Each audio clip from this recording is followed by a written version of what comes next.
Oramos al Señor. Padre Santo, en el nombre de Jesús, te damos gracias en esta tarde, poder estar reunidos junto a mis hermanos en este lugar, junto a los hermanos allí en las redes, Padre, cada uno que está en línea en esta tarde, junto a nosotros, Señor, te pedimos que tú seas quien nos guíe, quien ilumine nuestro camino para seguir aprendiendo de tu palabra, Padre. En el nombre de Jesús te damos gracias. Amén y amén. Dios les bendiga. En esta tarde pueden tomar sus asientos los hermanos que están aquí en esta hora orando, y Dios les bendiga a todos los hermanos de las redes que nos están acompañando, ¿no? Como decía el pastor, bueno, mi materia hermenéutica, a mí me cuesta salirme del esquema, como dice el pastor. Pero bueno, estamos en la parte de hermenéutica. Nosotros, ¿se acuerda? Clase pasada estuvimos viendo la Biblia, su propio intérprete, la regla única y principal de la hermenéutica, la Biblia como su propio intérprete. Dentro de eso vamos a encontrar la regla número 1, usual y ordinario. Cuando usted lee la Biblia o se lee la palabra de Dios, siempre leemos de esa manera, ¿no? A veces uno quiere abrir la Biblia y que sea todo espiritual o que sea todo revelado de Dios, y tenemos que comenzar con esa primera regla. Si esa falta, a veces entramos en errores muy grandes, ¿no? Si dicta la regla, es preciso en cuanto sea posible tomar las palabras en sentido usual y ordinario. Regla sumamente natural y sencilla, pero de mayor importancia, pues ignorándola o violándola en muchas partes de las Escrituras no tendrán otro sentido que el que quiera concederle el capricho humano. ¿No? ¿Qué quiere decir esto? Vamos a leer Salmo 8 como ejemplo.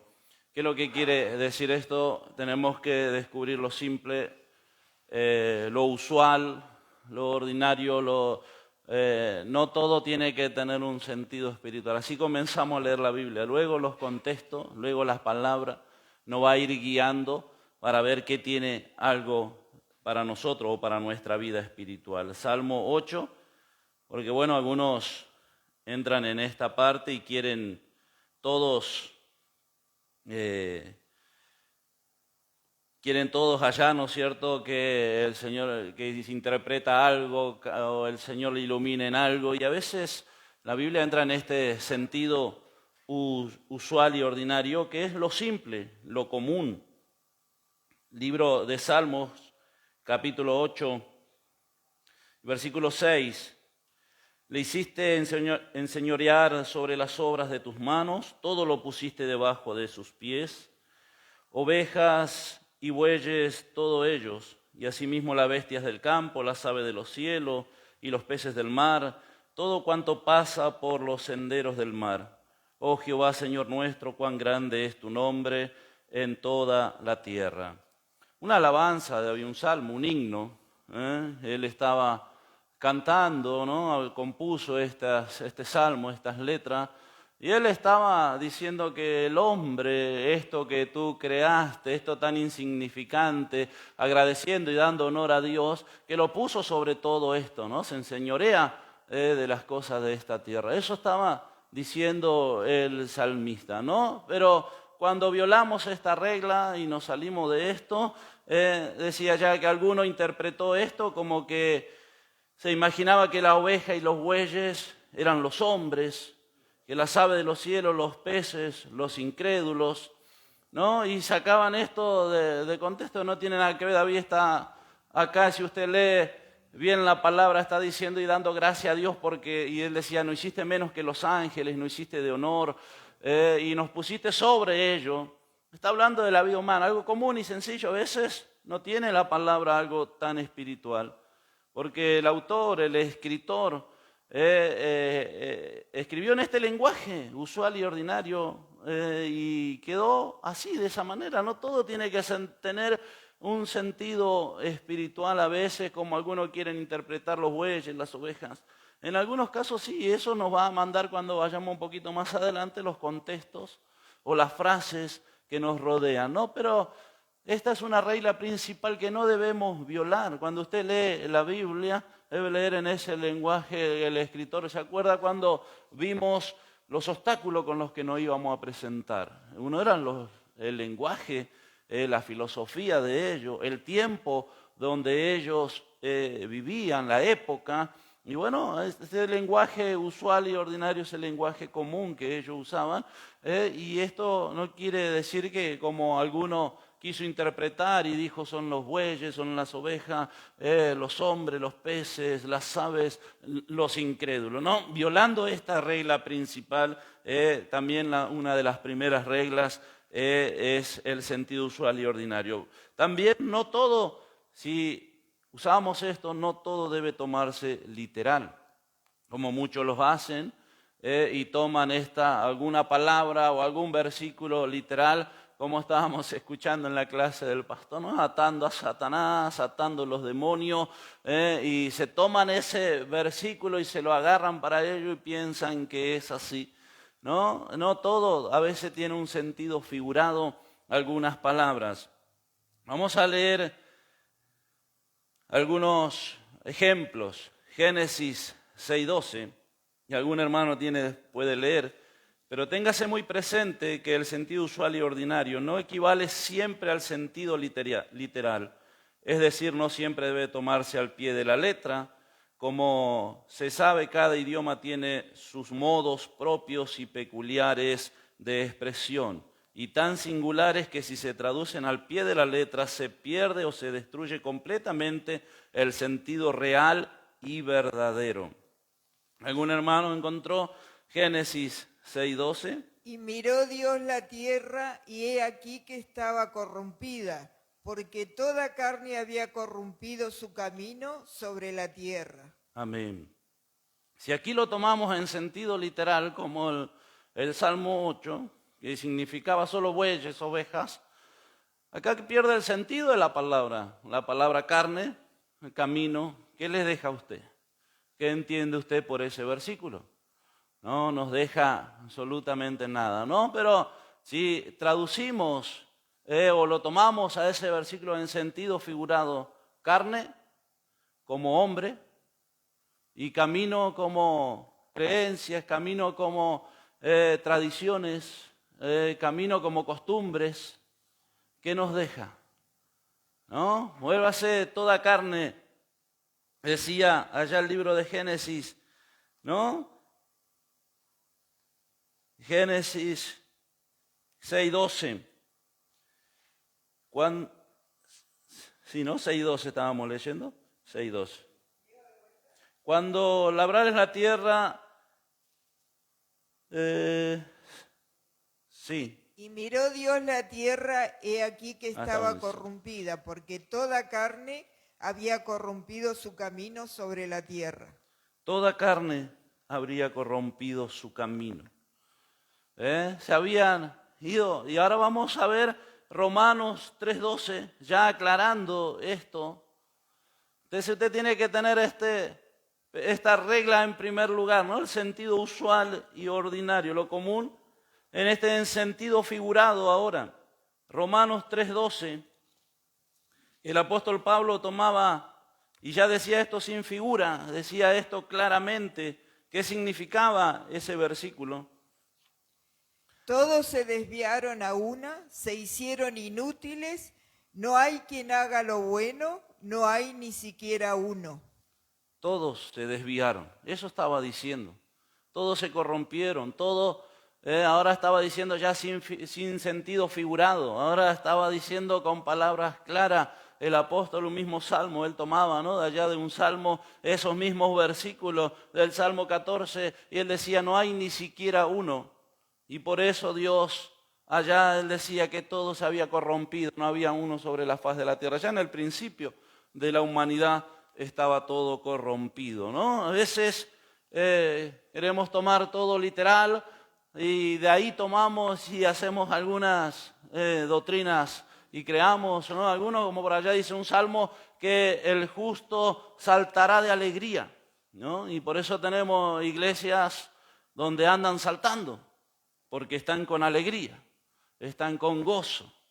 ¿no? Y yo digo, ¿usted cuando está alegre anda saltando? ¿En quién anda saltando cuando anda alegre? ¿No? Difícil, ¿no? Pero bueno, en las iglesias, en las doctrinas, algunas de estas modernas que toman estos versículos así aislados de uno de otro, para la excusa para danzar, para gritar y el grito de júbilo, para que las murallas se caigan, y toman así esos versículos tomados de los pelos, literalmente. Yo decía, ninguno anda saltando cuando está alegre. Cuando uno está alegre se le nota en el rostro, se le nota en la forma de hablar, se le nota algo diferente, ¿no? A veces el pastor siempre dice, y nosotros nos damos cuenta cuando vienen los cristianos a la iglesia. Sabemos cuando están luchados, sabemos cuando no tienen plata, sabemos cuando está pasando una dificultad en el hogar, porque entra el cristiano cabizbajo, ¿no? A la iglesia, así triste. Está luchado o está llegando a fin de mes con lo último que tiene. ¿No? Cuando tendría que ser al revés, el cristiano debería estar gozoso siempre, ¿no? Alegre, porque dice allá el apóstol Pablo que a los que aman a Dios todas las cosas les ayudan ¿a qué? A bien, o para bien, ¿no? Pero nosotros conocemos cuando viene el cristiano entristecido, cuando viene apagado, cuando está pasando alguna lucha, cuando está acercándose el fin de mes, ya viene triste, ¿no? Y no tenemos que andar saltando como algunos. Bueno, toma estos versículos, el Salmo 68 dice allá que el justo saltará de alegría, y de repente tenemos toda la iglesia saltando. El que no salta está triste. El que no salta no tiene a Cristo, y después se convierte más en una cancha de fútbol, en un estadio, que en una iglesia. No, muchas veces porque tomamos literal esos versículos. El sentido usual y ordinario no pierde el sentido, la cosa común que sucede, ¿no? Vamos a ver otro ejemplo, Lucas 15:8. Lucas 15:8. También el Señor Jesús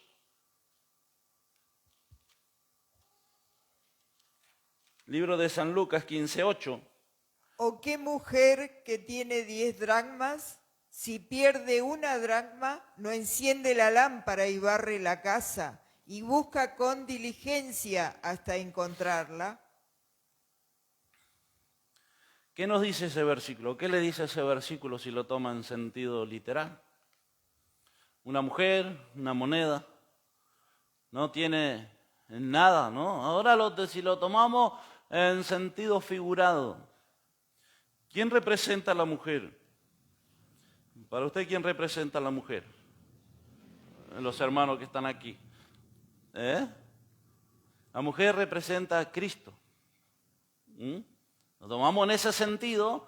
La mujer Cristo, el trabajo que hace la mujer, dice que limpia la casa, enciende la lámpara.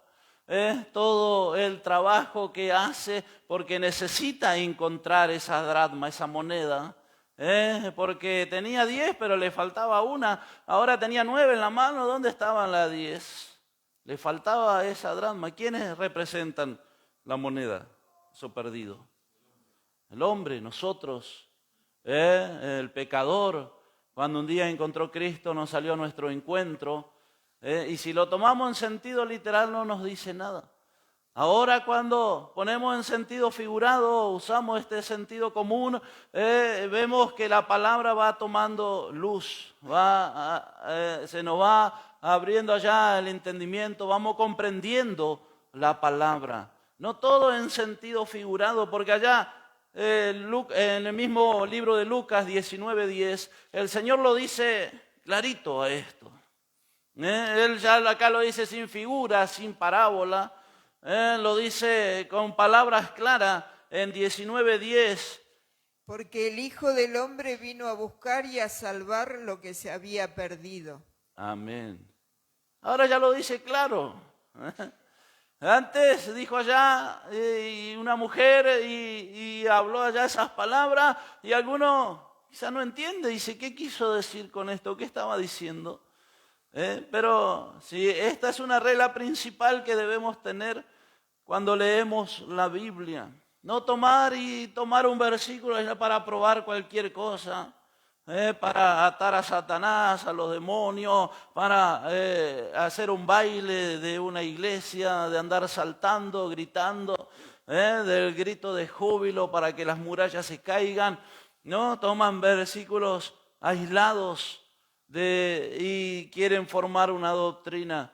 No, nosotros debemos tomar en sentido usual y ordinario. A veces la palabra dice lo que dice bueyes, dice ovejas, dice peces, dice las cosas que hay en el mar y no tiene ningún sentido.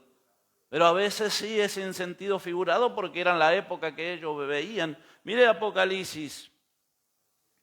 Apocalipsis tiene mucho de esto y de mucha mala interpretación porque, bueno, el apóstol Juan escribía y escribía y veía lo que él, en esa época, lo que para él representaba, ¿no? Mire un versículo de Apocalipsis 9:17. Así vi en visión los caballos y a sus jinetes, los cuales tenían coraza de fuego, de zafiro, de azufre, y las cabezas de los caballos eran como cabezas de leones, y de su boca salían fuego, humo y azufre. El apóstol Juan nunca se habría imaginado ver aviones, nunca se habría imaginado ver tanques de guerra como hoy nosotros los vemos, acorazados, que de su boca salían fuego, salen azufre. Eso él estaba viendo en la visión, pero él lo tenía que describir con sus palabras, ¿no? Y ya el Señor le estaba mostrando esos tanques, esos aviones, esos que hoy nosotros vemos y conocemos, pero él no conocía. Entonces lo tenía que escribir a su forma, lo tenía que escribir a lo que él conocía, esos jinetes, esos caballos, de sus bocas salía fuego, azufre, ¿no? Entonces, si nosotros tomamos literalmente esto, algunos se va a imaginar que van a andar caballos, los jinetes allá en el cielo, las bestias y que van a salir esos del mar y tantas cosas que tiene la revelación de Apocalipsis. No, eso tiene un sentido y nosotros lo tenemos que poner en sentido figurado y no tenemos que perder esto. Si perdemos esto, como muchos lo han perdido, y toman algún versículo aislado y forman una doctrina sin conocer la palabra de Dios, sin tomarse allá el trabajo de leer, de investigar, ahora vamos a ver un poquito más adelante, creo, lo hemos leído clase pasada, que la hermenéutica la vamos a usar solo cuando hay palabras oscuras, cuando hay algo que no entiendas. Ahí vas a encontrar las palabras oscuras, una palabra, y como he explicado el pastor en la clase anterior, vas a ver qué significa esa palabra, qué quiso decir Jesús con esto. Y vas a ver en toda la Biblia de qué quiso decir, y vas a encontrar el significado de esa palabra, pero no con un solo versículo, no con una sola palabra, ¿sí? Vamos a ver otro ejemplo. Lucas, capítulo 1, versículo 69. La profecía sobre el Señor Jesús. Libro de Lucas, capítulo 1, versículo 69. Y nos levantó un poderoso Salvador en la casa de David, su siervo. Y nos levantó un poderoso Salvador. Bueno, ahí la Reina Valera 1960 ya está traducida, pero en una versión antigua dice esa primera frase: y nos alzó un cuerno de salvación. Mire si hubiera estado esa frase en nosotros. ¿Qué hubiera entendido usted? Por eso, ¿no? Bueno, la Reina Valera acá ya lo tradujo un poderoso salvación, un salvador. La salvación, ¿no? De eso estaba hablando, ¿no? Pero si tendríamos la versión antigua dice: nos alzó un cuerno de salvación. No sé qué entendería usted por eso. Pero acá dice: nos levantó un poderoso Salvador, ya está traducido. Y en su casa, ¿qué entendemos por casa? ¿No? Desde la casa, de la descendencia estaba hablando de David. ¿De dónde vino el Señor Jesús? De la descendencia de David, el linaje de David, de la casa de David. Si usted lee allá la genealogía, iba a ver la descendencia y Jesús viene desde la casa de David, ¿no? Pero si leemos así, tomamos literal, ¿qué entendemos? Por casa no entendemos. Porque son palabras que están en la Biblia y nosotros decimos, ¿qué quiso decir con esto? Ahora cuando lo tomamos en sentido figurado, casa quiere decir descendencia, quiere decir familia, ahí nos damos cuenta lo que quiere decir la palabra. Dice Jesús, también tomando allá una contradicción, porque bueno, allá como le anoté acá, también está el hebraísmo en el idioma judío. Y tenemos que tener en cuenta eso también. Bueno, el pastor estaba usando algún hebraísmo o alguna hiperbole, ¿no? Hoy él dice siempre esos grandotes 140 kilos, 150 kilos. Él estaba usando una hiperbole en nuestro idioma. ¿Alguien sabe lo que es una hiperbole? Bueno, eso mismo significa el hebraísmo en el idioma hebreo, ¿no? Y nosotros tenemos que tener en cuenta eso también, ¿no? En esta primera regla, el hebraísmo. Porque también ellos tenían ese lenguaje como el de nosotros, ¿no? Me quiero morir, eso es una hiperbole. Me quiero morir. ¿Qué está diciendo? ¿Se quiere morir de verdad? Se siente mal, no sé, lo hace, le dolió, no se quiere morir, de ninguna manera, no se quiere morir, ¿no? Era así tan grandote, ¿no? Como decían el hermano, uno se imagina ya, mire, si el que me conoce a mí, acá los hermanos que me ven, yo peso 110 kilos, no peso tanto. Imagínese como yo, 30 kilos más por ahí quizás. ¿No? Pero bueno, es esa exageración, eso había en también en ese idioma. Entonces tenemos que tener en cuenta eso también. Mire San Lucas, capítulo 14, versículo 26. San Lucas 14, 26. Acá teniendo en cuenta el hebraísmo, una hiperbole, aquella que consiste en exagerar la realidad, ¿no? Contra la hermana puede leer Lucas 14, 26. Si alguno viene a mí y no aborrece a su padre y madre, y mujer e hijos, y hermanos y hermanas, y aún también su propia vida, no puede ser mi discípulo. Aquel que no aborrece. ¿Qué quiere decir con aborrecer el Señor? Nosotros para entender ese versículo tenemos que ir a ver esa palabra, aborrecer. A nosotros aborrecer que es separar, aislar, alejar. En algunos casos odiar, apartar de nosotros. Y el Señor estaba usando ese hebraísmo en aquellos tiempos. Y para muchos de nosotros es aborrecer, separar, alejarlo, odiarlo. Y sin embargo estaríamos contradiciendo una ley del mismo Señor Jesús que dijo él, amarás ¿a quién? A tu propio enemigo, amarás, ¿no? Entonces, si tomamos esta palabra de esa manera, aborrecer encima a nuestra propia familia, ¿quién aborrece a su familia? Madre, hijo, padre, hija, de ninguna manera, los amamos a todos y estamos orando por ellos y queremos que también aquellos que están apartados vengan a los pies de Cristo, ¿no? Pero ¿cómo podemos aborrecer? Ahora mire el versículo aclarado, San Mateo 10. Versículo 37. San Mateo 10 y versículo 37. Ninguno aborrece. El que ama a padre o a madre más que a mí no es digno de mí. El que ama a hijo o hija más que a mí no es digno de mí. Amén. El que ama más. Eso era lo que el Señor quería decir con aborrecer. En primer lugar, Cristo. En primer lugar, el Señor Jesús.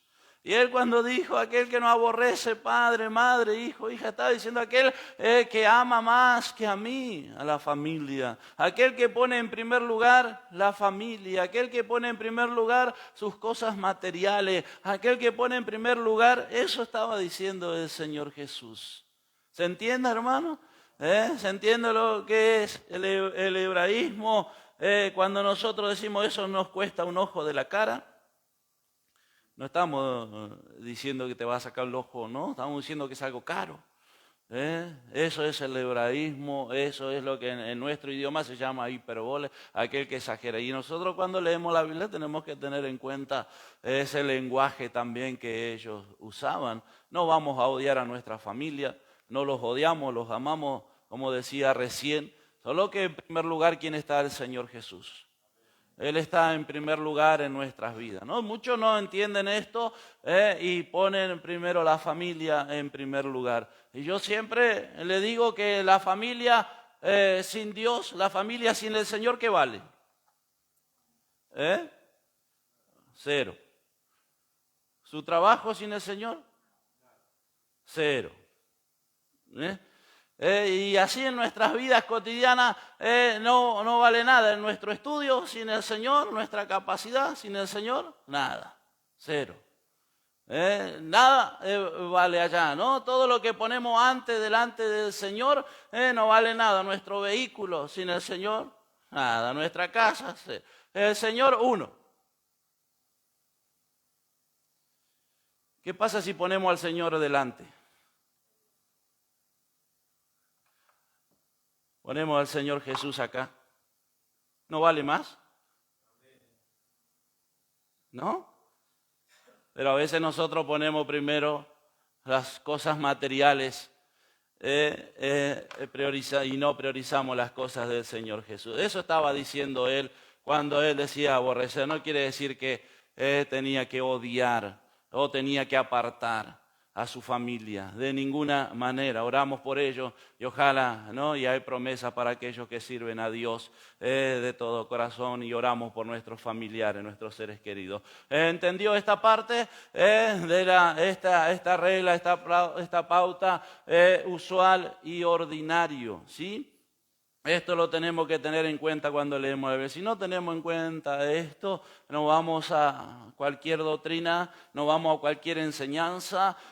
Y con la Biblia lo hemos visto clases pasadas, se puede probar cualquier cosa. Lo que usted quiera se puede probar con la Biblia. Por eso nosotros tenemos la palabra de Dios, por eso aquellos que tienen allá y están viniendo, y yo lo aliento a los hermanos a no dejar, a no abandonar, te va a dar luz y te va a dar entendimiento para poder comprender estos tiempos que estamos viviendo, donde allá ya los apóstoles hace más de 2000 años atrás anunciaban y decían, mirá que van a venir falsos maestros. Mirá que van a venir aquellos que te van a engañar, te van a querer hacer apartar de los caminos del Señor. Ya había en aquellos tiempos falsos maestros, en los tiempos de Pablo, que dice que lo acusaban y hablaban cosas en contra de él, que no podía ser un apóstol del Señor. Ya había, mire, imagínense en estos tiempos, ¿no? Esos falsos maestros, aquellos que enseñan una doctrina a veces errada o tomada así de los pelos con un versículo acá, con un versículo allá. Nosotros estamos entendiendo y quiero que usted entienda esto porque es lo que nos va a dar luz para leer la palabra de Dios. Dios le bendiga. ¿Han entendido entonces? ¿Sí? ¿A alguno le quedó alguna duda? Si no, le pregunta al pastor Sergio si le quedó. Dios le bendiga. Segunda regla que nos vamos a encontrar. Aquí es preciso tomar la palabra en el sentido que indica el conjunto de la frase. A veces una palabra cambia el sentido según la frase donde se encuentre. ¿Sí? En el lenguaje bíblico, como en otra cualquiera, existen palabras cuyo significado varía mucho según el sentido de la frase o el argumento en que ocurre. Importa averiguar y determinar siempre cuál sea el pensamiento especial que se propone expresar el escritor. Así se determinará el sentido positivo de la palabra que ofrece dificultad. No solo se quede con la palabra, eso está diciendo, ahora vamos a ver algunas. No se quede solo con la palabra, sino tiene que ver el contexto, el versículo, tiene que ver con la frase. Una frase es una oración, ¿sí? Con lo que diga la oración es lo que representa una palabra. La palabra fe, vamos a ver la palabra fe, algunos ejemplos. La palabra fe ordinariamente significa confianza, pero también tiene otras excepciones. Gálatas 1:23. Según el conjunto de la frase, vamos a ver aquí que la palabra fe significa creencia. Gálatas 1:23. Solamente oían decir, aquel que en otro tiempo nos perseguía, ahora predica la fe que en otro tiempo asolaba. Aquí la palabra fe significa creencia, aquel que cree. Eso la palabra es según la oración, según la frase que continúa. Es creencia o doctrina del Evangelio. Ahora ya estaba practicando otra doctrina, otra creencia el apóstol Pablo. Hechos 17:31. Vamos a ver lo que significa fe acá. Y presta atención acá porque esto está en el cuestionario. Y nos queda una clase más, 2 clases más y ya viene un cuestionario de hermenéutica. Y presta atención en esto, ¿sí? ¿Cuánto significado tiene según la oración, según la frase que está al lado? Hechos 17:31. Si encontraron Hechos 17:31.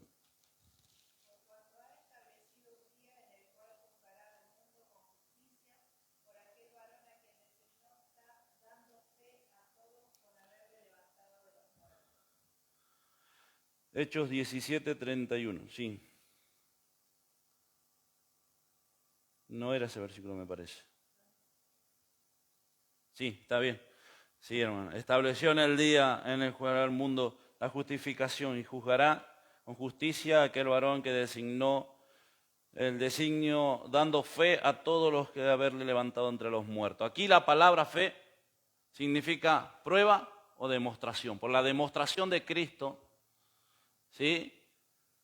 Ahora aquí la palabra fe significa demostración o prueba. Romanos 14:23.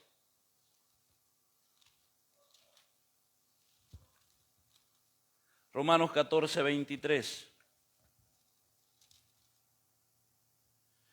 Pero el que duda sobre lo que come es condenado, porque no lo hace con fe.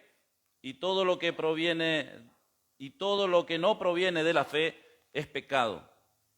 Aquí la fe significa convicción.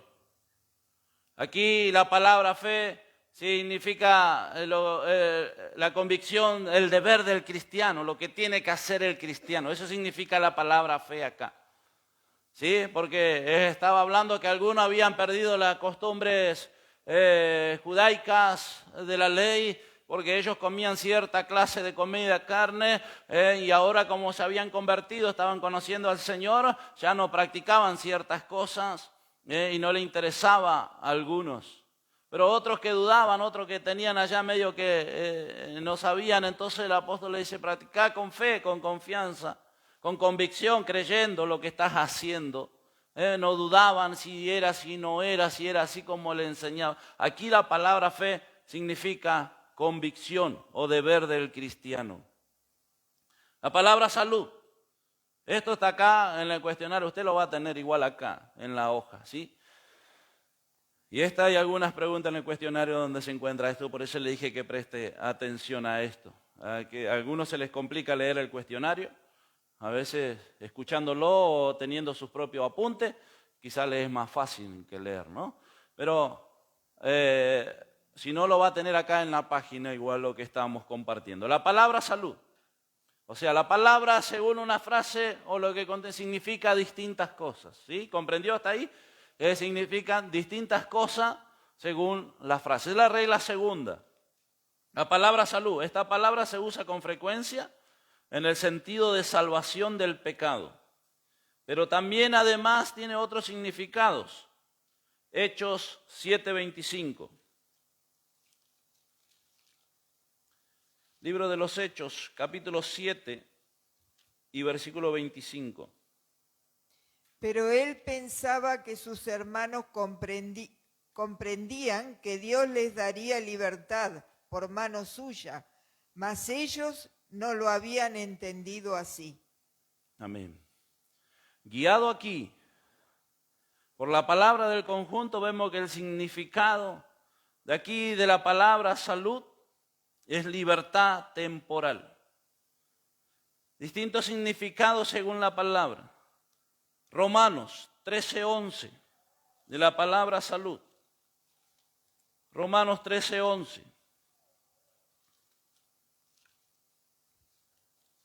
Y esto conociendo el tiempo, que es ya hora de levantarnos del sueño, porque ahora está más cerca de nosotros nuestra salvación que cuando creímos.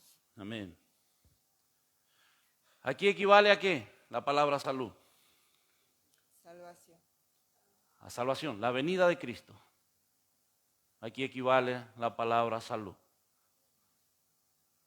Vamos a ver otro, Hebreo, la palabra salud. Esto se los doy porque está acá y está en el cuestionario. Se los vuelvo a repetir. ¿Sí? Algunos que ven los videos que a veces no comprenden la lectura o no comprenden lo que dice la hoja, bueno, quizás mirando el video comprendan esto. Hebreos 2:3, considerando el todo. ¿Qué quiere decir aquí la salud? Hebreos 2, versículo 3. ¿Cómo escaparemos nosotros si descuidamos una salvación tan grande, la cual habiendo sido anunciada primeramente por el Señor, nos fue confirmada por los que oyeron? Amén. ¿Se acuerda que la palabra salud es salvación, no? Amén. Porque por ahí algunos dicen, ¿dónde está la palabra salud? No, es salvación, ¿sí? Palabra salud, salvación. Aquí la palabra equivale o quiere decir toda la revelación del Evangelio. Eso quiere decir la palabra salud, la salvación. En Hebreos 2:3. Equivale a eso. Cada palabra tiene un significado según la frase que va consigo. La palabra gracia. El significado de la palabra gracia. ¿Qué significa los hermanos que están acá la palabra gracia? ¿Alguno? Don Amén. inmerecido, gracias, Favor. favor. Dios bendiga, hermano evangelista. Favor. Eso es la palabra gracia, favor. ¿Sí? Inmerecido. Gracias. Pero si se usa también en otro sentido, por ejemplo, Efesios 2:8, aquí vemos por el conjunto de la frase que la palabra gracia se va a significar otra cosa. Efesios 2, capítulo 2, versículo 8.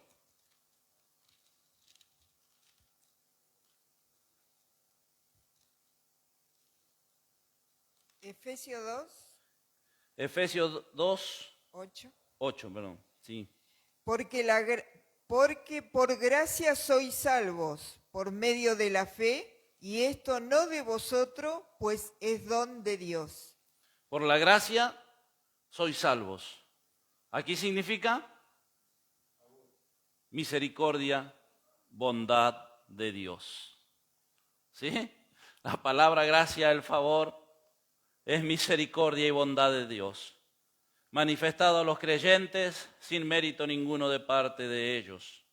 Hechos 14:3. Libro de los Hechos 14:3. Por tanto, se detuvieron allí mucho tiempo, hablando con denuedo, confiados en el Señor, el cual daba testimonio a la palabra de su gracia, concediendo que se hiciesen por manos de ellos señales y prodigios. Aquí la palabra gracia, ¿qué significa? La predicación del Evangelio. Y por gracia ellos andaban predicando la palabra. ¿Sí? La palabra cambia de sentido según la frase. Eso estamos viendo. ¿Están entendiendo hasta aquí los hermanos? Amén. ¿Sí? Va cambiando según, por eso tenemos algunos distintos significados. Aquí significa la predicación del Evangelio. Primera de Pedro 1:13. El conjunto nos dice aquí que la gracia equivale a la bienaventuranza que traerá su venida. Primero de Pedro 1:13.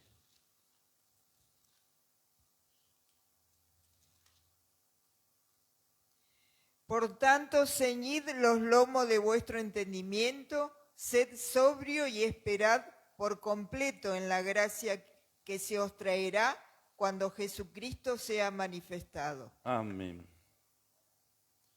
La bienaventuranza, el gozo, la felicidad que el Señor traerá cuando venga en su venida. Eso significa la palabra gracia allí en Pedro. Tito 2:11. Aquí se usa en el sentido la palabra gracia. Tito 2:11.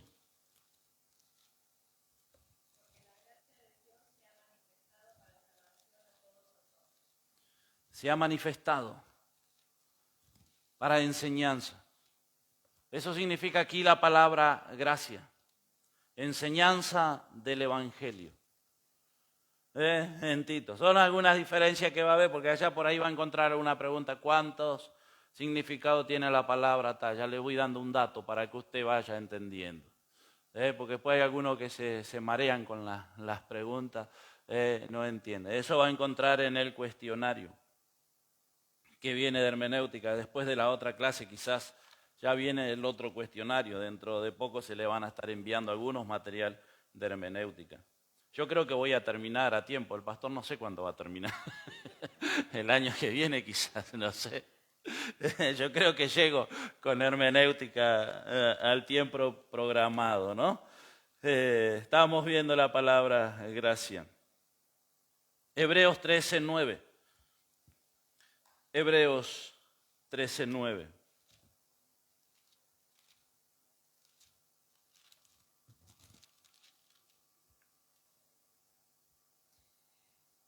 No os dejéis llevar por doctrinas diversas y extrañas, porque buena cosa es afirmar el corazón con la gracia, no con viandas que nunca aprovecharon a los que se han ocupado de ellas.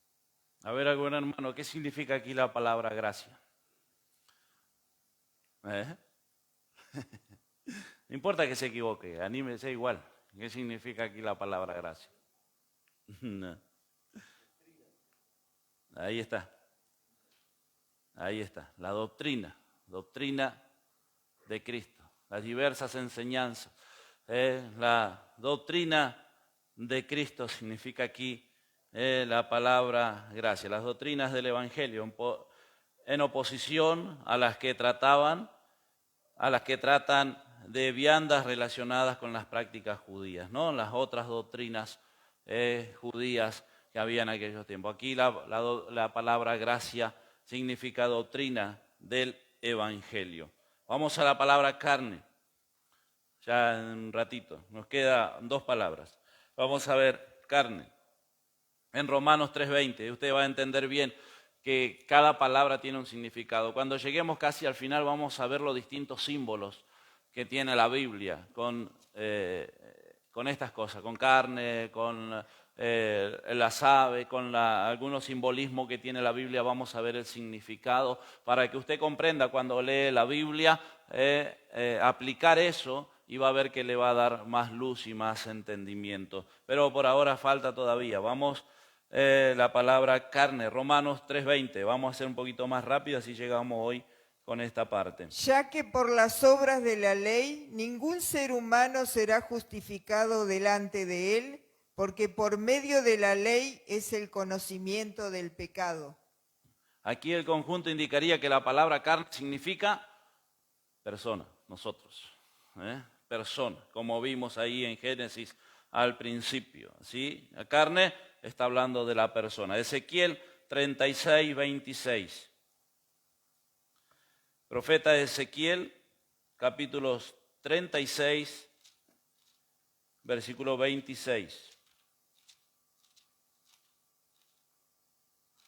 Os daré corazón nuevo y pondré espíritu nuevo y dentro de vosotros, y quitaré de vuestra carne el corazón de piedra y os daré un corazón de carne. Aquí equivale a qué? A la disposición dócil y tierna. Va a sacar el corazón de piedra, va a poner un corazón de carne, algo más sensible, dócil, tierno. Aquí la palabra carne significa disposición dócil y tierna. Efesios 2:3. Aquí la palabra carne tiene otro significado también. Efesios capítulo 2, versículo 3.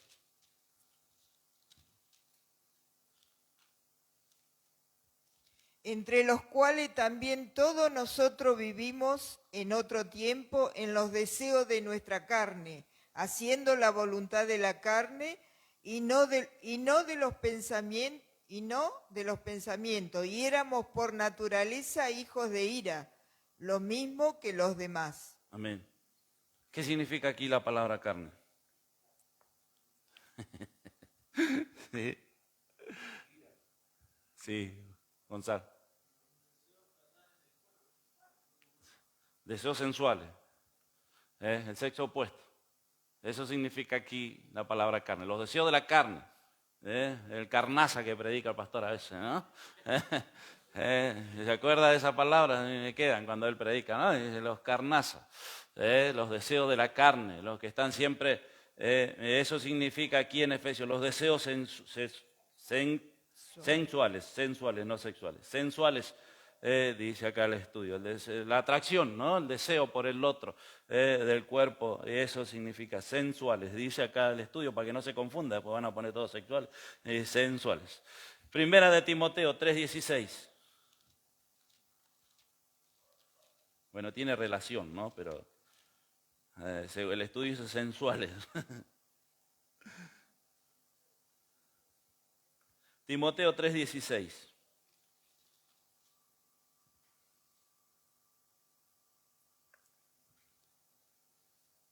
E indiscutiblemente grande es el misterio de la piedad. Dios fue manifestado en carne, justificado en el Espíritu, visto de los ángeles, predicado a los gentiles, creído en el mundo, recibido arriba en gloria.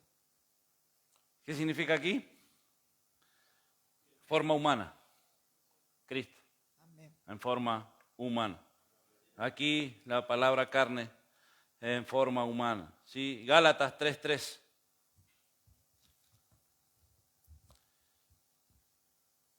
Gálatas capítulo 3, versículo 3.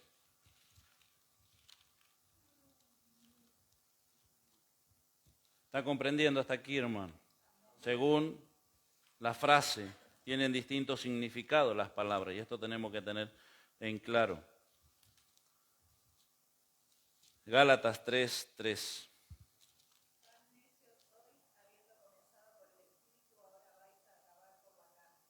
Amén. ¿Qué significa aquí? Las ceremonias judías, judaicas, aquellas doctrinas erradas, haber comenzado, tan necio soy que haber comenzado por el Espíritu, ya ellos no seguían las leyes y ahora iban a acabar por las carnes. Si usted lee el contexto, va a ver que está hablando de las doctrinas judaicas, de las doctrinas de las cuales ellos habían salido, ¿no? Dios les bendiga. No quedó una palabra, pero la vamos a ver la próxima clase. Así los hermanos vienen con más ganas. Después vamos a ver la tercera regla y cuarta regla y así de la hermenéutica, ¿sí? Así que, ¿ha entendido hasta acá? Bueno, me voy contento si me entendieron entonces. Eso es lo importante, que entiendan. Sí, porque después viene el cuestionario y bueno, a mí me cuesta un poco más cómo hacer para salirse, porque pienso, los hermanos nos pueden contestar el cuestionario, ¿qué contestarán? ¿No? Pero bueno, Dios nos ayude, ore por mí, oramos por los hermanos y que el Señor nos ayude a seguir aprendiendo de la palabra de Dios. Esto nos va a ayudar a interpretar la palabra. Cuando aplicamos, no es solo para que usted se lo quede en la hoja, no es solo para que conteste un cuestionario y le pongan un punto, una calificación, sino para que usted aprenda, eso es lo importante. Que usted aprenda y lo aplique. cuando lee la Biblia. ¿Qué quiso decir Jesús acá? Era una hiperbole, era allá un hebraísmo, porque no puedo odiar a mis seres queridos, ¿se entiende? Y lo va aplicando. Para eso tiene que ir a los contextos, tiene que ir a los otros textos, como estamos haciendo, y viendo dónde se aclara una palabra. Aquí, ¿qué significa la palabra carne? ¿Qué significa aquí la palabra gracia? ¿Qué quiso decir con esto? Acá significa una cosa, allá significa otra, ¿sí? Para que usted entienda y cuando lee la Biblia aplique esto que está aprendiendo, o me dijo que está entendiendo, creo, ¿no? Lo aplique y usted va a comprender la palabra de Dios y le va a dar luz. Para más en estos tiempos donde estamos viviendo que hay tantos maestros, donde hoy entra YouTube, entra las redes sociales y hay tantos que se dicen maestros, apóstoles y maestros de no sé cuántos. Dios nos ayude y nos libre. Nosotros somos siervos inútiles. Somos allá siervos del Señor inútiles, como Él dijo, y tratamos de darle luz y que usted comprenda la palabra de Dios, hermano. Dios le bendiga, hacemos una oración, un saludo a todos los hermanos y aquí nos reencontraremos el lunes que viene si el Señor así lo permite. Padre Santo, en el nombre de Jesús, te doy gracias, Señor amado, en esta tarde, poder estar junto a mis hermanos, tus hijos, en este lugar, Señor, uniéndonos con todos los hermanos allí en las redes que nos están, Señor, siguiendo. Tú conoces su vida, su corazón, aquello que no he podido explicar, tú eres poderoso para hacer entender, Padre. Da luz, da conocimiento, da sabiduría. Yo te pido por cada uno de mis hermanos que está en este lugar, Señor, escuchando, da también de esa sabiduría de lo alto, da esa luz y ese entendimiento. Yo te pido ahora tú nos lleves guardado bajo tu mano poderosa y nos ayudes a llegar a la próxima reunión. Sea tu voluntad en el nombre de Jesús. Amén y amén. Dios les bendiga.